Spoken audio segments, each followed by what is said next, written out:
آج میں آپ کو پھر ان دنوں کا واقعہ سنانے لگا ہوں جب میں امریکہ کی ایک مسجد میں رہا کرتا تھا۔ جو آج واقعہ سناؤں گا نا تو ہو سکتا ہے کہ آپ کو اس پہ یقین نہ آئے، مجھے بھی نہیں آیا، لیکن سنا اس لیے رہا ہوں کہ میرے ساتھ بیتی ہے، ورنہ اس پہ یقین نہیں آتا۔ تو بات کچھ یوں ہے کہ ایک دن مسجد میں تقریباً عصر کے ٹائم پہ 4 ساڑھے 4 بجے کا ٹائم ہوگا، میں بیٹھا تھا تو ایک پرانی سی ووکس ویگن کی وین باہر آ کے رکی اور اس میں سے 4 لوگ برآمد ہوئے جو صاف دیکھنے سے لگ رہا تھا کہ ان کا تعلق پاکستان سے ہے۔ انہوں نے امامے باندھے ہوئے تھے اور تھوپ پہنے ہوئے تھے، وہ جو عربی لباس ہوتا ہے۔ وہ اندر آ گئے۔ اتفاق سے اس وقت میں اور مسجد کے امام صاحب جو تھے وہ مسجد میں بیٹھے ہوئے تھے۔ ایک صاحب نے بڑی ٹوٹی پھوٹی انگریزی میں مجھ سے کہا اسپیک انگلش، تو میں نے کہا یس آئی اسپیک انگلش۔ پاکستان؟ تو میں نے کہا یس پاکستان۔ او شکر ہے الحمدللہ۔ امام صاحب کہاں ہیں جی؟ میں نے کہا جی اندر بیٹھے ہیں۔ چلیے جی ان سے ملتے ہیں، جزاک اللہ الحمدللہ۔ میں نے اندازہ لگایا کہ 4 لوگوں میں سے 3 کی عمریں جو ہیں وہ تقریباً 35 سے 50-55 کے بیچ میں ہیں، اور جن کو وہ امام صاحب بول رہے تھے نا، امیر صاحب بول رہے تھے، ان کی عمر کوئی 70 کے قریب ہوگی۔ خیر میں ان کو امام صاحب کے پاس لے گیا۔ جو امیر صاحب تھے ان کو عربی آتی تھی، انہوں نے امام صاحب سے عربی میں بات کرنا شروع کر دی۔ دوسرے بھائیوں نے سامان نکالا، گاڑی سے مسجد میں رکھا، مجھ سے بات چیت شروع کر دی۔ تو تھوڑی دیر کے بعد وہ کمفرٹیبل ہو گئے، انہوں نے مسجد میں بستر وغیرہ بچھا لیے، واش روم چلے گئے۔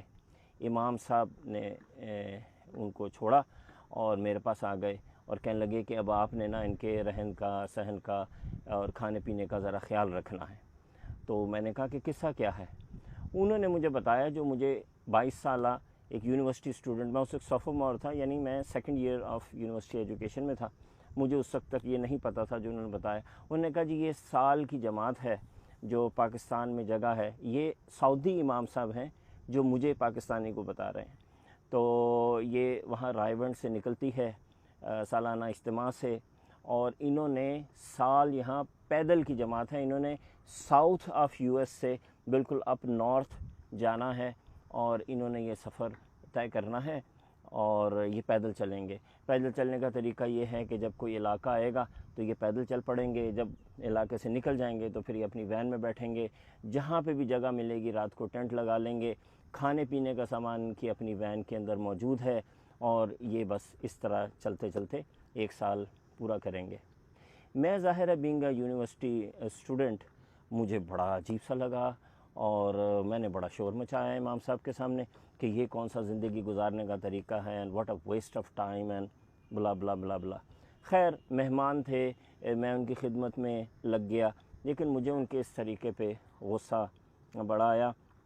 رات ہوئی تو ان میں سے ایک صاحب نے مجھے کہا کہ حضرت کہیں ٹیلی فون بوتھ پہ لے چلیے، ہم نے پاکستان واپس اپنے مرکز پہ بتانا ہے کہ ہم کہاں پہنچے ہیں۔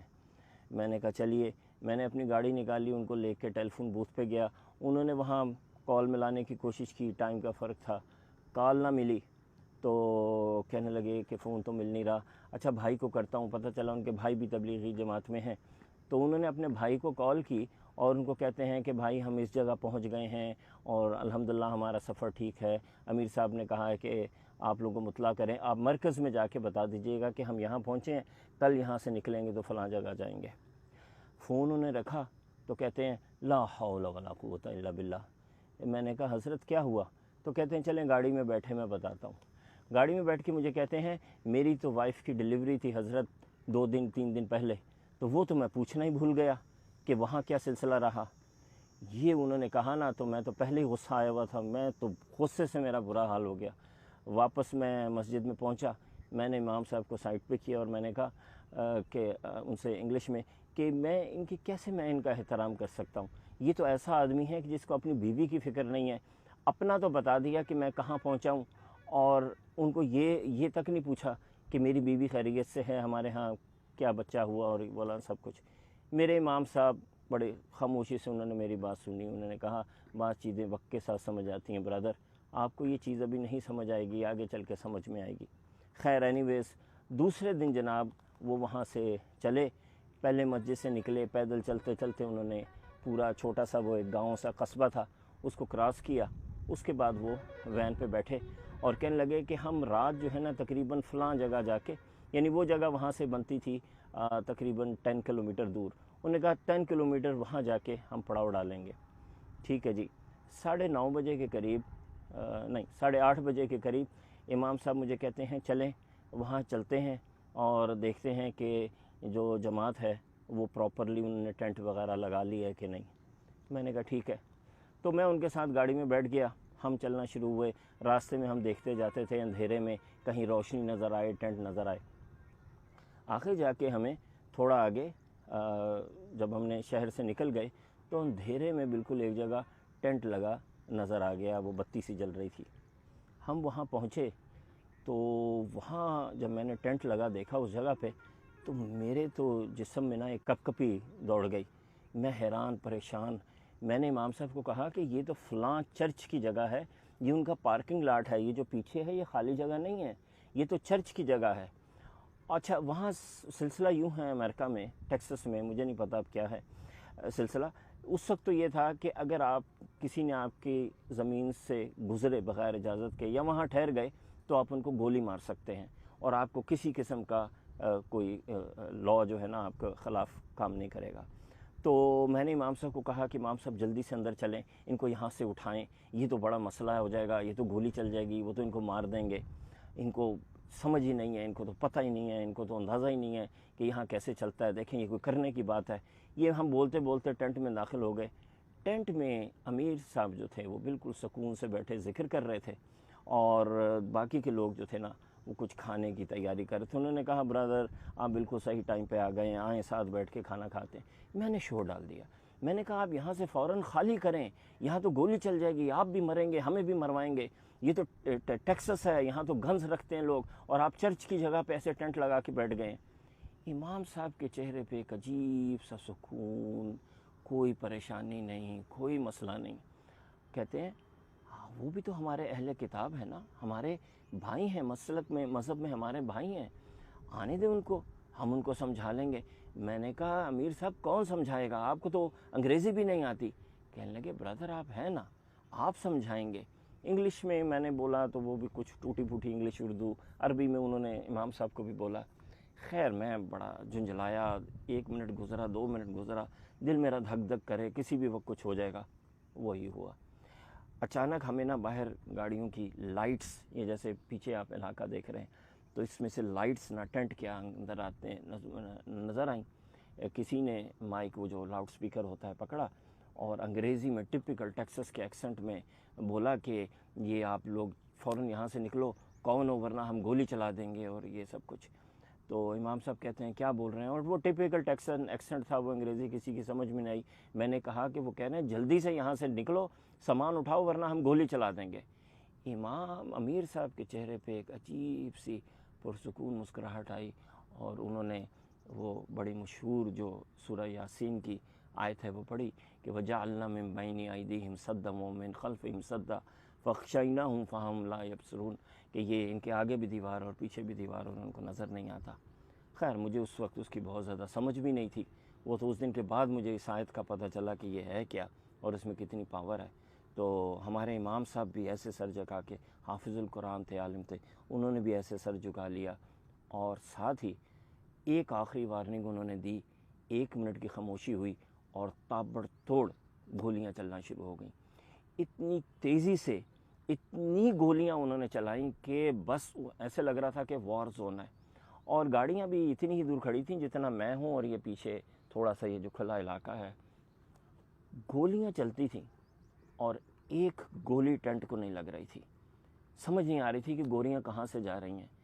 آواز بھی آتی تھی کہ گولیاں آس پاس سے گزر رہی ہیں. اور وہ ایم بھی خیمے کا کر رہے تھے، ٹینٹ کا کر رہے تھے، کیونکہ انہیں لگ رہا تھا جیسے کوئی جن آ گئے ہیں یہاں پہ، پتہ نہیں کوئی کرمنلز ہیں. جتنی انہوں نے گولیاں چلا سکتے تھے وہ اگلے 15-20 منٹ تک وہ لوگ گولیاں چلاتے رہے. جب ان کے میگزینز بالکل خالی ہو گئے نا تو امام صاحب، امیر صاحب مجھے کہتے ہیں کہ بھائی جائیے ان کو بتائیے کہ ہم کون ہیں اور کس لیے آئے ہیں.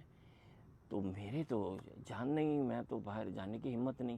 اتنی گولیاں میں نے اپنی لائف میں پہلی دفعہ چلتی دیکھی تھی اور وہ بھی پوائنٹڈ ایٹ می، میری طرف. میں نے کہا کسی ایک بھائی کو میرے ساتھ بھیجیے، میری تو ٹانگیں کانپ رہی ہیں۔ انہوں نے ایک بھائی کو ساتھ بھیجا، انہوں نے کہا آؤ بھائی اس میں کیا بات ہے، آپ چلیے آپ گفتگو کریں، میں آپ کے ساتھ کھڑا ہوں گا۔ باہر میں پہنچا ہوں تو تقریباً 4 ٹرک تھے، ان کے اندر 7-8 لوگ تھے، اور جیسے ٹیکسس کے فلموں میں دیکھتے ہیں موٹے موٹے بھاری بھاری جینس پہنی ہوئی، گنز پکڑی ہوئی۔ وہاں پہ میں پہنچا نا تو وہ تو ہکا بھکا ایسے حیرت سے مجھے دیکھنے لگے، کہتے ہیں ہو آر یو گائز، آپ لوگ ہو کون؟ میں نے ان کو کہا کہ جی ایسے ہم دین کے کام کرتے ہیں، مسلمان ہیں، آپ کے بھائی ہیں، ہمارا مذہب بھی حضرت ابراہیم سے چلا ہے، آپ کا بھی چلا ہے۔ وہ تو بالکل ان کے پاس لفظ نہیں تھے۔ انہوں نے کہا آپ زندہ ہو؟ میں نے کہا ہاں زندہ ہیں، کیوں؟ انہوں نے کہا ہم نے تو اپنی پوری گولیاں آپ کے ٹینٹ پہ خالی کر دیں، ایک گولی بھی نہیں آئی اندر۔ میں نے کہا نہیں، میں تو سمجھ رہا تھا شاید آپ ادھر ادھر چلا رہے ہو۔ تو وہ چونکہ میرا ایکسنٹ جو تھا وہ ٹیکسس والا تھا، اور میں ان سے بڑا ڈاکانہ ملا لیا کہ I live at that place and I do this kind of work. تو وہ کہنے لگے کہ یہ، اور میں نے اپنے آپ کو الگ کر لیا، میں نے کہا یہ پاکستان سے آئے ہیں، I live here and I am just here to see them. میں نے کہا یہ لوگ کون ہیں کہ جن کے اوپر ایم کر کے ہم نے گولیاں چلائی ہیں اور ایک گولی بھی ان کو نہیں لگی؟ میں نے کہا پھر تو اب یہی ہے کہ آپ اندر آ جاؤ اور وہ کھانا کھانے لگے ہیں، ساتھ بیٹھ جاؤ۔ تو خواتین و حضرات اس دن وہ 10-12 لوگ، میرا خیال ہے 8-9 لوگ میرے ساتھ ٹینٹ میں آئے، وہ وہاں بیٹھے، انہوں نے کھانا کھایا، انہوں نے اسلام کے بارے میں سنا، وہ مطمئن ہوئے، لیکن اس حیرت کے ساتھ واپس گئے کہ ایک گولی بھی اس دن ٹینٹ میں بیٹھے ہوئے لوگوں کو نہیں لگی۔ اب یہ ظاہر ہے یقین نہ آنے والی بات ہے، مجھے بھی آج تک یقین نہیں آیا کہ گولیاں کیوں نہیں لگیں، جبکہ انہوں نے ہنڈریڈز میں چلائی ہوں گی۔ 20 منٹ تک آپ ذرا سوچئے کہ 6-7 بندوقیں چلیں گی آٹومیٹک رائفلز، تو کتنی گولیاں چل گئی ہوں گی۔ اس میں اب ایک بات ہے جو ہمیں نا اپنے کلچر میں اس وقت بہت زیادہ سمجھنے کی ضرورت ہے۔ دیکھیے ضروری نہیں ہے کہ ہر بات ہمیں سمجھ میں آئے اور تبھی ہم اس کو مانیں، اور یہ بھی ضروری نہیں ہے کہ جو بھی ٹھیک بات ہے نا وہ صرف ہمارے ساتھ ہی ہو رہی ہو، جو بھی ہمارا مخالف نظریہ ہے نا وہ ہمیشہ غلط ہی ہو۔ ضروری نہیں ہے، بس آپ یہ سمجھ لیجئے کہ یہ اللہ کی دنیا ہے، اللہ نے جس سے جو کام لینا ہے وہ لے رہا ہے، اور اللہ تعالیٰ کے پاس طاقت ہے، وہ جس وقت جس کو بچا لے۔ اس لیے سکون میں رہیں، خوش رہیں، دوسرے کو عزت دیں، دوسرے کے اوپینین کی رسپیکٹ کریں، اور مطمئن ہو کے اپنی زندگی گزاریں۔ شکریہ۔